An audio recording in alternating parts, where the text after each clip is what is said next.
Gimana kabar? Semua baik? Luar biasa. Tuhan Yesus baik buat kita. Amin. Dikatakan apapun yang terjadi di dalam hidupku, selalu ku berkata, Tuhan Yesus baik. Terus, dalam segala hal yang terjadi, tetap ku berkata, Tuhan Yesus baik. Tanya kiri kanan, betul nih. Haleluya. Ya. Kita percaya hari-hari ini pun berkat dan anugerah Tuhan, kuasa Tuhan itu berlimpah-limpah dinyatakan. Amin. Dinyatakan. Di mana dikatakan ada hal-hal yang tidak baik terjadi, ada hal-hal buruk yang terjadi, tetap anugerah Allah berlimpah-limpah atas kita. Tinggal mana bagian kita meresponi keadaan hari-hari ini. Waktu memasuki pandemi, kami di Pecatu bulan Maret, saya ingat sekali tanggal 17 saya khotbah terakhir di Singaraja, dan minggu depan sudah tidak ada lagi ibadah. Dan kami baru melakukan ibadah di Pecatu mulai Agustus kemarin. Karena kami punya gereja, ruangannya banyak pintu yang bisa dibuka. Dan saya percaya bukan kuat dan gagah, tapi kami percaya ada perlindungan, ada meterai darah Yesus juga terjadi di tempat ini. Amin. Ada kuasa, ada darah Tuhan Yesus termeterai atas hidup kita. Dijauhkan kita dari segala sakit, penyakit, virus yang ada. In the name of Jesus. Tepuk tangan buat Tuhan. Waktu kami masuk itu, saya langsung berpikir apa yang harus kami lakukan. Saya minta hikmat Tuhan. Saya bertanya kepada Tuhan. Langkah yang pertama, kami memperhatikan jemaat. Itu bagaimana kami keluarkan biaya dana diakonia untuk memberikan sembako kepada jemaat yang berkekurangan. Dan hal yang kedua, setelah kami berjalan, kami melihat banyak orang di luar sana yang kesusahan untuk makan. Dan saya berhitung dengan bendahara saya tanya, bisa berapa untuk memberikan makan? Kita bagi di pinggir jalan. Dia bilang, Pak, dananya cuma bisa 3 minggu. 1 minggu 3 kali memberikan. Berarti kalau 3 minggu ada 9 kali dana kami habis. Oke, saya bilang lakukan. Dan kami hitung waktu itu sekitar 450 yang kami harus bagikan. Dan saya bilang hari pertama saya yang turun ke jalan, saya bersama istri saya. Saya ingin berbagi berkat dan berbagi kasih. Dari pinggir jalan, kalau saudara tahu perumahan Puri Gading, jam 12 siang saya dengan istri saya bersama rekan-rekan yang lain, kami membagikan. Dan jam 4 sore, hari pertama jam 4 sore, ini yang saya mau bilang begini saudara. Di masa-masa sekarang, jangan sampai saudara dan saya mengasihani diri sendiri saudara. Sampai nggak bisa berbuat apa-apa. Tapi saya yakin yang duduk di sini menjadi berkat bagi banyak orang. Tepuk tangan buat Tuhan. Dan era sorenya ngomong, bendahara saya, Pak, untuk yang 1 bulan ini sudah tercukupi untuk kita memberi makan, Pak. Kok bisa? Ada jemaat, ada keluarga yang menabur. Saya mau bersaksi ini maksudnya begini saudara. Bukan kita mau ngomong hebatnya kita, tapi mempermuliakan nama Tuhan. Amin. Karena saya bilang mimbar ini harus ada di outside, harus ada di luar, di masa-masa sekarang.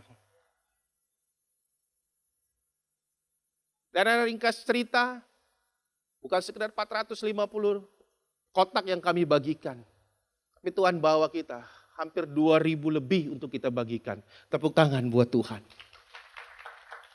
Dan kami berbagi juga dengan KRC, dan KRC juga jalanin juga. Dan waktu itu saya berpikir, wah ada yang kurang nih. Yaitu kami memberikan baju APD, baju hazmat kepada rumah sakit. Wah, saya lihat di Instagram, wah banyak sekali harganya dan cukup mahal. Dan ketika saya tanya dengan bendahara saya bilang ada berapa keuangan untuk kita berikan? Cuman bisa 100 pieces Pak, untuk kita bagikan di rumah sakit Sanglah. Oke, saya bilang coba cari, kita beli lewat Instagram, ternyata harganya lumayan. Era ringkas cerita saudara, salah satu pengerja kami pasien nomor 20 ada di Sangla masuk positif, saudara. Dan ada kami bekerja sama dengan dia, ada di dalam. Jadi dia lagi di dalam, lagi positif COVID begitu, saudara. Dia bantu kami untuk bagaimana untuk kita bisa buat baju hazmat. Era 100 pieces yang kami ingin buat, saudara. Untuk kita membagikan kepada rumah sakit. Cuman dananya cuma 100. Kita mulai dengan modal, dibilang dalam firman Tuhan, 2 ikan 5 roti, saudara. Dan hari ini, semua untuk kemuliaan nama Tuhan. 4.000 pieces baju APD kita bisa berikan kepada rumah sakit di Bali, kepada rumah sakit di wilayah Indonesia Timur. Tepuk tangan buat Tuhan. Perlu bergerak gereja, amin. Jangan tinggal diam. Mimbar ini saya bilang, mimbar ini harus ada di luar. Kita nggak jago kandang. Mari saudara, saya cepat saja. Saya mau berbagi, saya mau sharing saudara. Karena waktu saya kaget cuma tinggal 25 menit tadi katanya. Kita lihat dalam Yakobus 3 ayat 17. Hari-hari ini bukan saja kita berhemat saudara. Tapi berhemat saya bilang dalam hal yang positif. Tapi kita perlu yang namanya berhikmat. Sama-sama bilang berhikmat. Masih kedengaran suaranya. Yakobus 3 ayat 17. Tetapi hikmat yang dari atas adalah pertama-tama murni. Selanjutnya pendamai. Perhatikan di sini saudara. Ya, hikmat yang dari atas, yang dari surga, yang dari Tuhan. Dikatakan murni. Selanjutnya dikatakan pendamai. Peramah. Penurut. Penuh belas kasihan dan buah-buah yang baik. Tidak memihak dan tidak munafik, saudara. Jadi kalau kita tahu hikmat yang daripada Tuhan. Waktu kami melakukan pelayanan pandemi ini, kami minta hikmat Tuhan. Tuhan cuma bilang gini. Produksi. Hah? Produksi? Produksi baju hazmat? Mana ngerti? Era terjadi kingdom connection, saudara. Dan saya tahu yang daripada Tuhan. Dan ada yang ngomong, saudara, waktu kami membagikan itu. Ada yang ngomong, Pak, untung berapa jualan baju hazmat? Karena kami cari donatur, saudara. Kami sebagai cuman jadi penengah aja. Saya bilang, untung banyak. Untung banyaknya apa? Banyak dokter sama perawat yang diselamatkan. Tepuk tangan buat Tuhan. Nah, di sini saudara, saya lihat Salomo. Satu aja, hikmat diberikan. Itu buka semua. Yang percaya katakan amin. Dibuka semua. Salomo minta apa? Salomo cuma minta hikmat Tuhan. Bagaimana dia mau memimpin, dia melayani umat Israel yang banyak ini. Dia gak minta kekayaan. Dia minta hikmat. Waktu Tuhan berikan dia hikmat, semuanya mengikuti. Kekayaan, kehormatan. Nah, mari kita lihat di sini, saudara. Apa itu yang dikatakan hikmat yang pertama-tama itu murni? Artinya di sini dikatakan termotivasi untuk mementingkan diri sendiri, tidak mementingkan diri sendiri, tapi termotivasi karena mengasihi Allah. Murni. Hikmat yang daripada Tuhan itu murni. Semata-mata karena mengasihi Allah, saudara. Bukan karena keinginan sendiri, untuk diri sendiri. Kita sama-sama belajar sore hari ini. Saudara juga, saya juga, saudara. Ya. Yang kedua dikatakan pendamai. Hikmat yang daripada Tuhan itu pendamai. Artinya apa? Hikmat itu bukan untuk memecah belah satu dengan yang lainnya. Atau mengkambing hitamkan orang lain. Melainkan membawa damai dan memberikan jawaban. Nah, ada satu jemaat datang ke saya. Pak, ada jemaat datang ke saya.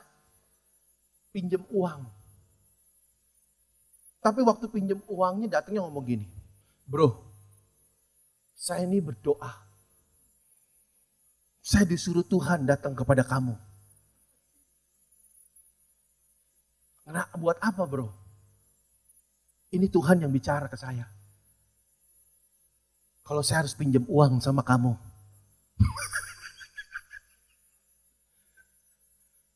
Terus dengan lugunya jemaat di tempat saya ini ngomong gitu kan. Dia dengan lugunya dia ngomong gitu. Lu bener bro, suruh Tuhan pinjem duit sama gua. Iya. Wah, berarti gua gak bisa nolak. Udah kata Tuhan ke lu mau pinjem berapa?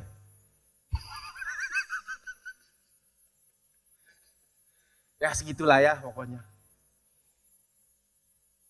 Katanya cuma beberapa bulan. Akhirnya yang terjadi berbulan-bulan.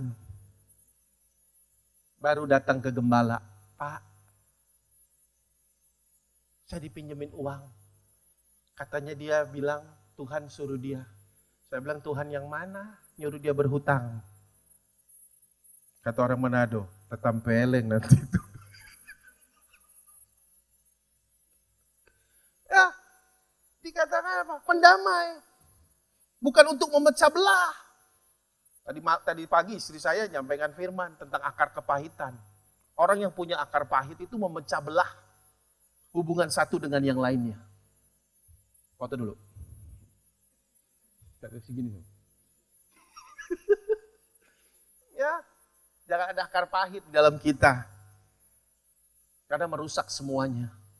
Hubungan teman, pertemanan kita. Ya, pendamai. Dikatakan membawa damai dan memberikan apa? Jawaban. Kita punya hikmat, ada orang datang kepada kita. Kita memberikan kata-kata yang damai.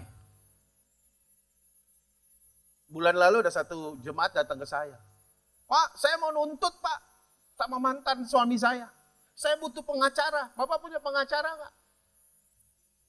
Kenapa? Saya mau minta harta gono gini. Oh ya? Saya bilang gitu. Oke bu, nanti kita ketemu dulu. Kami konseling. Kami jelaskan. Kami kasih pengertian hal-hal yang benar. Tentang bagaimana Tuhan memberkati kita. Ringkas cerita dia bilang, Pak, nggak jadi pakai pengacara. Karena saya tahu, Tuhan pasti bela saya. Apapun yang saya lakukan, pasti Tuhan akan tolong saya, menyediakan segala sesuatunya. Jadi nggak butuh pengacara bu, nggak butuh. Ini yang saya bilang, hikmat dari Tuhan membawa damai. Tepuk tangan buat Tuhan. Lanjut, dikatakan lagi peramah, ya. Dikatakan hikmat itu disampaikan dengan santun, bukan dengan arogan. Ya, peramah dikatakan disampaikan dengan santun, bukan dengan arogan. Katakan menyampaikannya agak kurang satu. Udah, lu begini aja. Udah benar begini. Tadi gue udah berdoa begini. Tadi Roh Kudus dia bicara begini. Akhirnya pas dijalanin gejeblok. Lu gimana sih bro? Kok jadi ngejeblok begini? Ya itu resiko lu lah. Gua kan gak 100% peka. Bermain-main di sini. Ya. Dan dikatakan lagi hikmat yang daripada Tuhan itu dikatakan penurut. Mudah ditegur artinya. Mudah mengakui kesalahan. Dan tidak melemparkan tanggung jawab. Mau diarahkan dan dibimbing menjadi semakin baik. Yang dibilang penurut, mau ditegur. Hari-hari ini, terutama para pelayan Tuhan, mau ditegur, mau dididik. Karena hari-hari ini banyak masalah datang itu terjadi bukan dari eksternal, saudara. Dari internal, dari orangnya. Kenapa? Tidak ada mau dalam penundukan diri. Tapi yang daripada Tuhan dikatakan mau ditegur. Ya, mau mengakui kesalahan. Dan tidak melemparkan tanggung jawab. Ya, saya percaya di tempat sini nggak ada. Di sana ada, di Pecatu. Ketika ditegur kesalahannya. Dia bilang saya tidak pernah berbuat. Kami di dalam pelayanan waktu kami menyampaikan sesuatu pasti ada saksi. Firman Tuhan katakan 2-3 orang saksi kalau orang ini tidak mengaku. Kalau sampai saksi yang ada, terus dia juga tidak mengaku, berarti dibicarakan di dalam keadaan, di dalam bersama-sama jemaat. Firman. Karena kita di dalam pelayanan itu nggak bisa ada pemecatan, saudara, nggak bisa mecat gitu. Kalau dalam perusahaan gampang, pecat. Saya punya perusahaan mecat gampang, soalnya GM saya enak banget. Wah ini nggak bisa Pak, pecat. Tapi di gereja ini pecat. Ya, saya bilang nggak bisa. Ini kasih karunia Tuhan. Kita harus kasih kesempatan untuk orang bertobat. Nggak bisa main pecat-pecat. Nah hikmat yang daripada Tuhan dikatakan penurut, mudah ditegur. Nah yang dikatakan lagi apa hikmat yang dari Tuhan? Penuh belas kasihan. Penuh belas kasihan. Karena mengasihi. Ketika kita mengasihi jiwa-jiwa, Tuhan akan bantu kita, Tuhan akan tolong kita. Nah, kemarin saya sharing dengan salah satu hamba Tuhan. Dia bilang, Per, saya lihat bagaimana pergerakan daripada misi. Di gereja kamu tuh berjalannya luar biasa. Saya bilang, itu cuma karena Tuhan. Tapi memang kita harus keluar. Makanya saya bilang dengan para pengerja, saya ingatkan. Hati-hati dengan jempol. Hati-hati dengan di sosmed. Mari kita di sosmed, jangan curhat yang enggak-enggak, saudara. Kita representative of Christ Kingdom. Amin. Mari di sosmed hal-hal yang positif, yang membangun, saudara. Dikatakan yang ramah, penuh belas kasihan. Tapi kadang-kadang anak Tuhan singgung menyinggung. Ya kan, kata mengatai di sosmed. Padahal kita punya kehidupan, punya tujuan. Saudara dan saya hidup mempermuliakan nama Tuhan. Hidup menyenangkan hati Tuhan. Saya kalau lihat ada pelayan Tuhan yang saya kenal. Dia bermain-main di sosmed dari hal-hal yang gak baik, saudara. Secara empat mata saya tegur. Tapi saya berlandaskan saya mengasihi dia. Saya bilang jangan. Kalau kamu dewasa, jangan singgung pemimpin di sosmed. Jangan ngomong yang enggak-enggak. Face to face. Temu empat mata. Saya ajarkan para pengerja saya. Ada masalah dengan saya. Ketemu kita ngobrol. Saya siap dikasih masukan. Pada hikmat yang daripada Tuhan itu dikatakan penuh belas kasihan.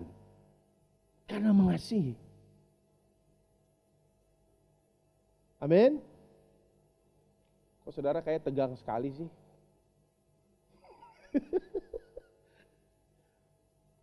Ya. Yang terakhir saudara. Oh belum, yang terakhir masih ada 3. Dikatakan berbuah-buah yang baik. Setiap tindakan yang dikerjakan selalu memperhitungkan faktor kasih. Dan tidak sembarangan bertindak. Memperhatikan keberadaan orang lain. Dan menghormatinya. Buah-buah yang baik. Hikmat yang daripada itu berbuah-buah. Mari kehidupan saudara dan saya harus berbuah-buah. Sama-sama bilang berbuah-buah. Tapi buahnya jangan busuk saudara. Ngerti gak? Berbuahnya jangan busuk pas di tengah jalan.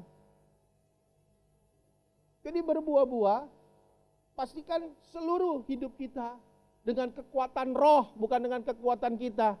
Untuk kita jadi berkat dan menjadi saksi. Ada yang berbuah-buah saudara pelayanannya. Tapi di tengah jalan jadi batu sandungan.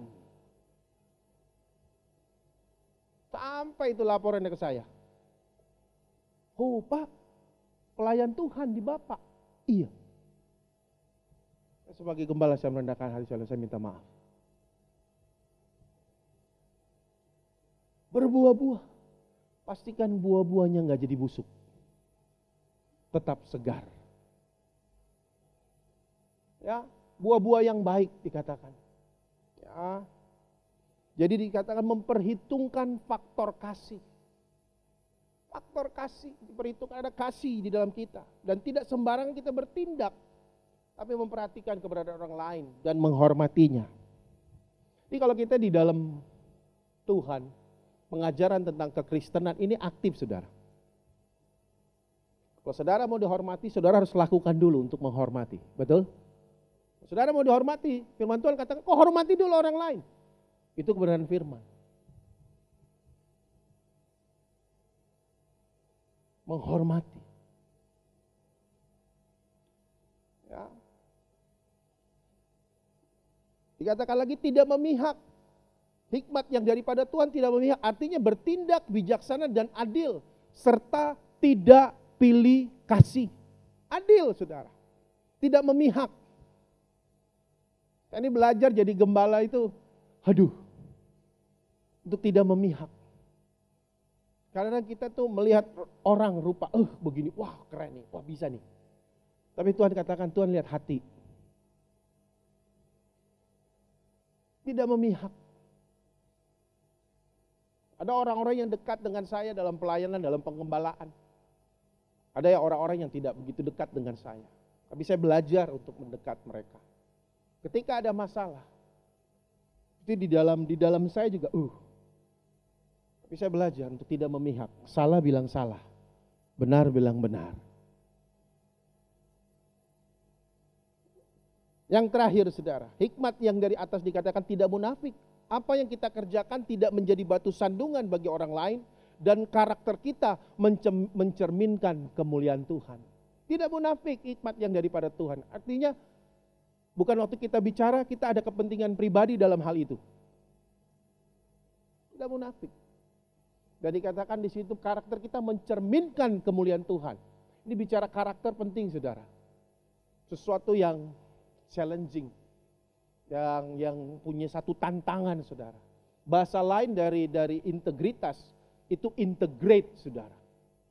Ya, kalau kita lihat di Jakarta, wah sekarang udah integrate, udah integrasi antara transportasi, udah terintegrasi. Nah, karakter juga integrasi, saudara. Ada orang begini, oh Pak, kalau karakter mah di luar aja, yang besar presentasinya, di dalam gereja nggak usah kelihatan, atau dibalik gitu loh. Gak bisa, berarti itu nggak integrate, nggak integrasi. Yang namanya karakter integrasi. Ya, hal kejujuran. Masa saudara mau bilang, oh kalau di gereja mah nggak usah jujur-jujur, kalau terlalu jujur gue dihakimin. Tapi di luar bolehlah 50% jujur-jujur. Apakah begitu? Enggak. Sama. Dimanapun kita berada, kejujuran itu harus. Amin. Ya. Wah, panjang nanti kalau bicara sih. Tapi saya mau cepat terakhir. Oke. Bagaimana dikatakan kita boleh menerima hikmat? Habis ya? Oh belum. Masih 2 menit. Yang pertama, untuk kita menerima hikmat daripada Tuhan juga. Ya, tadi kita lihat daripada ciri daripada waktu kita minta hikmat daripada Tuhan. Nah, ini bagaimana kita bisa menerima itu, saudara? Yang pertama, saya cepat di sini, langkah kita menerima hikmat yang pertama, rendah hati. Sama-sama bilang, rendah hati. Ya, di situ dalam Amsal 11 ayat 2 dikatakan, jikalau keangkuhan tiba juga cemooh, tetapi hikmat ada pada orang yang rendah hati. Hari-hari dengan pandemi yang ada, saudara dan saya, itu kita sedang lagi dibawa Tuhan untuk rendah hati, saudara. Lifestyle kita lagi pada berubah semua.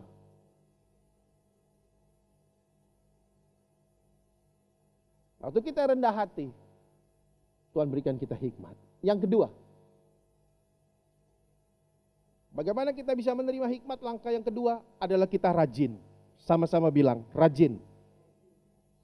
Ada satu tukang bakso, saudara, jemaat di Bedugul, Rock Bedugul. Waktu saya makan di sana 2 tahun lalu, dia ada di pasar. Saya tanya, Pak, jualan baksonya satu hari berapa mangkok? Wah, bisa sampai 60 sampai 80, Pak Ferry. Hah, banyak amat. Saya bilang, iya Pak, karena saya jedah di siang jam berapa itu saya jedah untuk saya istirahat. Tapi waktu saya lihat cara kerja dia, saudara, itu tangannya cepet. Wah, saya bilang, wah ini kayak kitab Amsal. Tangan yang rajin mendatangkan berkat. Amin. Makanya kadang-kadang masalah kita ini anak Tuhan apa? Sering gak rajin dan gak ulet, tapi bukan yang duduk di sini. Yang di luar sana. Yang di sini rajin dan ulet. Tepuk tangan buat Tuhan. Haleluya. Yang ketiga saudara. Bagaimana langkah untuk kita menaik hikmat yang ketiga? Takut dan cinta Tuhan. Sama-sama bilang, takut dan cinta Tuhan. Di situ dikatakan adalah Amsal pertama ayat yang ke-7 dikatakan takut akan Tuhan adalah permulaan pengetahuan. Tetapi orang bodoh menghina hikmat dan didikan. Jadi takut akan Tuhan itu permulaan hikmat. Tanpa kita hidup takut akan Tuhan, hikmat jauh daripada kita. Maka selalu saya berdoa, Tuhan tiap hari, taruhkan roh yang takut akan Tuhan dalam hidupku. Taruhkan hati yang haus lapar untuk cinta Tuhan, lebih dari segala-galanya. Dan yang pertama rendah hati, saudara. Waktu kita rendah hati, Tuhan akan tinggikan kita. Jangan pernah bilang ini, oh saya tidak bisa untuk merendahkan hati saya. Saya bilang Yesus yang ada di sorga, dia datang mengosongkan dirinya, mengambil rupa sebagai hamba. Yesus yang kita sembah kasih teladan. Wong kita yang diciptakan kalau tidak bisa, keterlaluan. Rendah hati. Dari sikap, dari tutur kata kita bisa lihat orang ini. Yang kedua dikatakan apa? Rajin. Dan yang ketiga takut akan Tuhan. Tepuk tangan buat Tuhan.